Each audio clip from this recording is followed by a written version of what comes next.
So this is how you can contact favorites on Vinted. So the very first step is making sure that you have favorites in your Vinted website.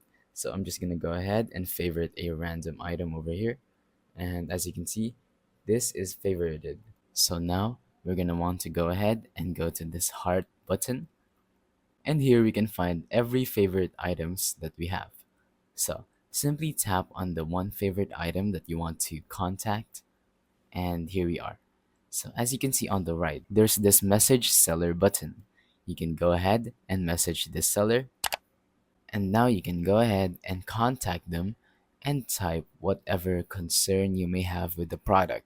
For example, what size it is or what quality it is. Basically, any question you may have, you can go ahead and contact them through here. Now, once again, all you have to do is simply tap on this heart button. Make sure you have something in your favorited items, and then tap on that favorite item you want to contact, and now tap on message seller.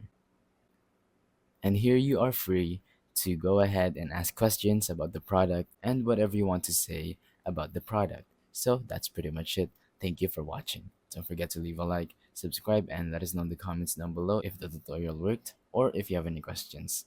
Thank you and goodbye.